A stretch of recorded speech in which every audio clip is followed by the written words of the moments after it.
Ce film est créé pour vous et il a pour objectif de vous détailler chaque étape de votre parcours pour bénéficier de ces CAR T-cells. Vous serez pris en charge par une équipe pluridisciplinaire composée de médecins, d'infirmières, de diététiciennes, d'assistantes sociales, de psychologues, de pharmaciens, d'assistants médicaux et de techniciens de laboratoire. Les CAR T-cells est une stratégie thérapeutique basée sur l'immunothérapie. À quoi ça consiste? On va prélever les lymphocytes du patient. Les lymphocytes, c'est une partie des globules blancs qui va nous protéger des infections. Et on va transformer les lymphocytes T du patient en lymphocytes qui expriment un récepteur qu'on appelle récepteur chimérique qui va reconnaître un antigène des cellules tumorales. Et une fois les lymphocytes T chimériques reconnaissent l'antigène pour lequel il a son récepteur, va détruire la cellule tumorale. Ce traitement par CAR T-cell est indiqué dans les néoplasies hématologiques qui ne répondent pas à la chimiothérapie standard et a permis de changer le pronostic de certaines néoplasies hématologiques. Tout commence par notre réunion pluridisciplinaire dans laquelle on discute les dossiers, on confirme l'indication de CAR T-cell pour chaque patient, une consulte d'éligibilité avec moi ou Dr Virenval pour d'abord vous expliquer cette stratégie et confirmer que vous êtes en état clinique de recevoir cette stratégie thérapeutique. Avant la consultation médicale, un bilan sanguin complet sera réalisé au centre de prélèvement, avec également un ECG, puis vous serez vu par l'hématologue référent CAR T-cells. Après cette consultation, vous serez reçu par l'infirmière coordinatrice CAR T-cells qui fera un point avec vous sur votre prise en charge et reverra toutes les étapes importantes de votre parcours. Nous vous remettrons un livret d'informations qui est un support important car il vous permettra de trouver toutes les informations dont nous allons discuter, mais aussi les coordonnées de l'équipe. Le jour même de cette consultation, ou quelques jours après, vous serez vu par l'équipe de Cytaferez qui vous expliquera comment se déroule le recueil des cellules nécessaires à la fabrication du médicament CAR. Avant d'autoriser cette Cytaferez, je fais un examen clinique qui est la routine et je regarde les résultats de la prise de sang. Une cytaphérèse, c'est une procédure qui utilise une machine qui est derrière moi. On appelle cette machine séparateur de cellules. Pour qu'elle marche, elle a besoin du voie. Le sang doit rentrer avec une vitesse qui est ajustée à votre poids, ça veut dire modérée, dans l'anneau de la machine et elle va séparer les différents éléments sanguins. Automatiquement, elle va se positionner là où se trouvent les cellules mononucléaires, parmi lesquelles des lymphocytes. Elle va les collecter, elle va les stocker dans une pochette et tout le reste va retourner chez vous par l'autre voie périphérique, par l'autre veine. La procédure n'est pas douloureuse, mais en général, ce sont des procédures qui sont un peu longues. Tout ce qui est important pour les machines, c'est est-ce que les veines périphériques sont bien pour la machine. Donc dans un premier temps, je vais juste avec un garrot regarder votre capital veineux. Donc au niveau du pli du coude, on va regarder s'il y a deux belles veines assez épaisses. Si jamais ces veines-là sont un petit peu trop faibles, soit parce qu'elles ont été abîmées par un traitement, soit parce que vous avez un capital veineux assez faible de base, ce qui est possible et pas grave, on va pouvoir poser un cathéter au bloc. Donc c'est sous anesthésie locale, ça dure pas longtemps. Une fois qu'on a fait nous cette consultation et qu'on a répondu à toutes vos questions, on vous remet la fiche avec vos rendez-vous et les heures bien renotées. On vous laisse également notre numéro de téléphone auquel on est joignable toute la semaine pendant nos heures de travail, ainsi que notre mail si jamais vous avez encore des examens à nous envoyer.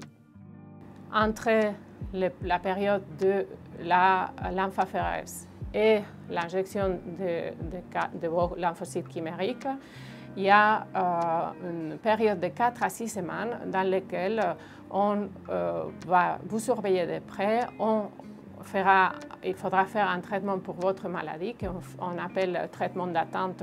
C'est appelé aussi bridge en anglais, pont. Et ce traitement, il est aussi discuté dans notre réunion pluridisciplinaire, la RCP.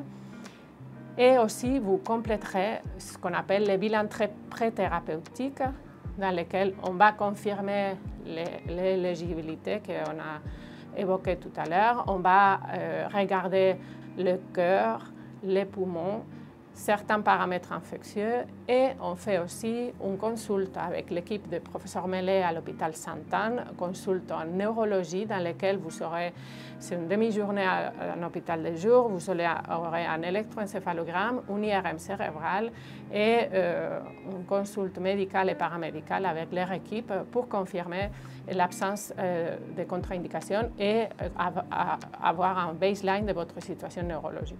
Après votre traitement d'attente, vos cellules CAR-T-cells ont été fabriquées. Elles ont été reçues par le pharmacien quelques jours avant votre hospitalisation.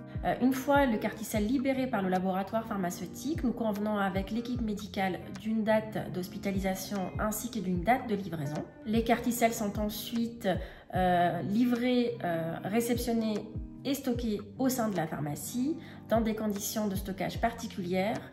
Les CAR-T-cells sont stockés dans le froid, dans des cuves d'azote et le pharmacien est en charge de la bonne conservation de ce médicament. On fait cette injection après une petite chimiothérapie qu'on appelle chimiothérapie lymphodéplétive. La lymphodéplétion consiste en une chimiothérapie qui va éliminer vos lymphocytes afin de laisser de la place aux CAR-T-cells qu'on va vous injecter. La lymphodéplétion a lieu sur 3 jours successifs. Il s'agit d'une chimiothérapie qui est relativement bien tolérée, qui peut néanmoins donner quelques troubles digestifs. Elle peut se faire soit en hôpital de jour, c'est-à-dire que vous venez le matin et vous rentrez chez vous l'après-midi, ou soit d'emblée en hospitalisation. Après avoir reçu votre chimiothérapie de lymphodéplétion, le médecin va transmettre la prescription à la pharmacie afin de préparer le médicament.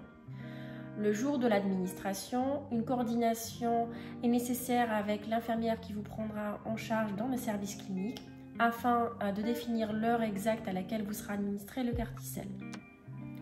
Cette coordination est importante car dès lors que le CAR-T-cell est décongelé, nous avons un délai très court pour vous l'administrer, environ 30 minutes. Cette injection, c'est comme une transfusion de sang dans la plupart des cas, dans le sens que c'est des poches de cellules qui s'injectent via les cathéters et elle est bien tolérée. L'administration des cellules se fait exclusivement en hospitalisation parce qu'on doit surveiller les effets secondaires aigus de l'injection de CAR-T-cell. Le premier effet secondaire qu'on va pouvoir constater, c'est une activation de votre système immunitaire qui veut combattre les cellules tumorales. Donc, cette activation du système immunitaire a un nom, ça s'appelle le syndrome de relargage cytokinique, un nom un petit peu compliqué, mais en pratique, vous pouvez présenter de la fièvre et c'est pour cela qu'on va vous surveiller de façon étroite en hospitalisation. Un deuxième effet secondaire que l'on rencontre un peu moins fréquemment est la toxicité neurologique. En effet, les CAR-T-cells vont aller partout dans votre organisme et notamment dans le cerveau et peuvent entraîner donc une toxicité cérébrale qui est néanmoins réversible. Cette toxicité survient généralement dans les 2 premières semaines suivant l'injection des CAR-T-cells et on surveille la survenue de cette toxicité lors de l'hospitalisation. On va notamment vous poser des questions sur la date du jour, l'heure, etc. pour s'assurer que vous ne présentez pas cette toxicité. Enfin, il existe un autre effet secondaire qu'on appelle la toxicité hématologique. C'est-à-dire qu'un mois après l'injection des CAR-T-cells, le patient peut présenter une baisse des globules blancs, des globules rouges ou des plaquettes qui peuvent donc nécessiter des transfusions itératives en hôpital de jour. Généralement, la remontée des globules blancs, des globules rouges et des plaquettes s'effectue quelques mois après l'injection des CAR-T-cells.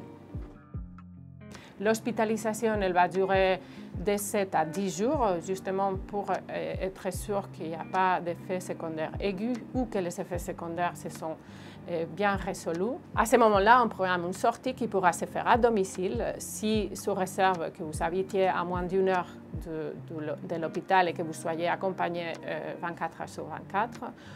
Ou si ce n'est pas le cas ou votre état clinique ne le permet pas, on fera appel à nos correspondants des hôpitaux qu'on appelle les soins de suite. Le jour de votre sortie, l'infirmière coordinatrice Carticels reviendra vous voir pour faire un point avec vous et s'assurer que vous avez bien reçu la carte d'alerte. Cette carte permet, en cas de problème ou d'effet indésirable, d'informer les équipes qui vous prendront en charge. Il est donc très important de l'avoir en permanence avec vous. Même si vous sortez dans un autre centre ou bien à domicile, on fait une surveillance très rapprochée pendant les premières jusqu'aux 28 jours après l'injection, avec des consultes au moins une fois par semaine avec un consultant téléphonique entre les deux et plusieurs appels téléphoniques les semaines jusqu'au J28 ou bien des consultes itératives par semaine. Le suivi à long terme va dépendre de la réponse de la maladie et ça peut aussi se faire en binôme avec votre médecin référent. Vous avez vu cette vidéo que nous avons préparée afin de vous expliquer le parcours des patients en programme de Carticels. Cette stratégie innovante est complexe et demande la participation de différents intervenants. J'espère que cette vidéo a répondu à vos questions ou vos incertitudes. Je voudrais remercier tous les intervenants dans ce parcours qui est très important pour les patients. Je voudrais aussi remercier les centres référents qui nous envoient des patients pour cette stratégie, qui nous donnent la confiance pour soigner ces patients, ainsi comme nos partenaires industriels qui nous permettent d'offrir ces thérapies innovantes à nos patients.